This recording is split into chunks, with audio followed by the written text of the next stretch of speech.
తిన్నగా వెళ్ళి మహేంద్రగి పర్వతం మీద కూర్చున్నాడు. అది ఎక్కడిది అంటే ఆ యువతలో ఉన్న పర్వత శిఖరం మీద నిలబడి సముద్రుణ్ణి పిలిచాడు.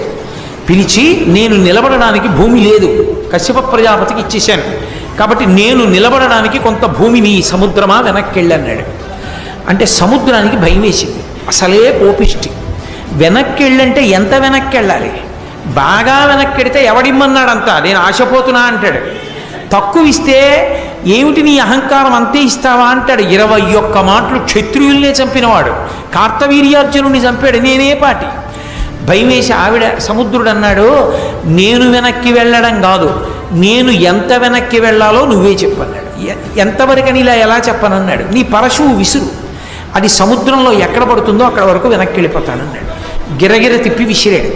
విసిరితే ఆ పరశువు సముద్రంలో పశ్చిమ దిక్కుకి ఎంత దూరం పడిందో సముద్రం అంత వెనక్కి వెళ్ళింది.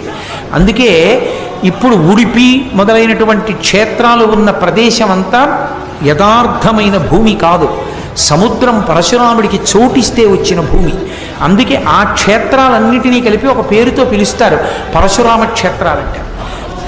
అటువంటి పరశురాముడు ఆ మహేంద్ర పర్వతం మీద కూర్చుని తపస్సు చేయడం మొదలెట్టాడు.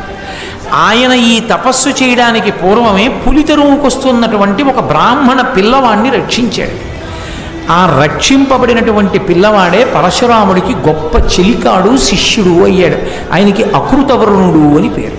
ఆ అకృతవరుణుడు ఇప్పటికీ ఈ రోజుకి కూడా మహేంద్ర పర్వతం మీద పరశురాముణ్ణి ఆరాధన చేస్తే ప్రతి చతుర్దశి తిథి నాడు ఆయన దగ్గరికి వస్తాట.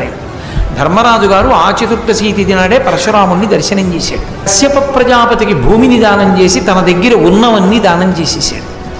దానం చేసినప్పుడే ద్రోణాచార్యుల వారికి తెలిసింది. అప్పటికి ద్రోణాచార్యుల వారు కటిక దరిద్రంలో ఉన్నారు.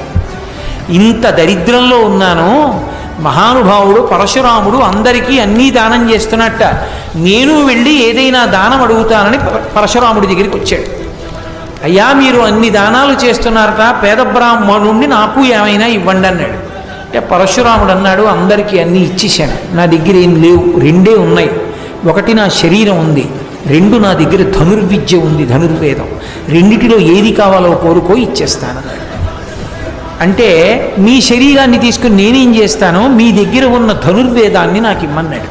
అంటే ద్రోణాచార్యుల వారికి ధనుర్వేదాన్నంతటినీ పరశురాముల వారే ఇచ్చారు. అందువలనే ద్రోణాచార్యుల వారు అంత గొప్ప ఆచార్యుడై ఆ రోజుల్లో ప్రపంచ దేశాల అన్నిటి నుంచి కూడా విలువిద్య నేర్చుకోవాలంటే ద్రోణాచార్యుల వారి దగ్గరికే వచ్చేవారు.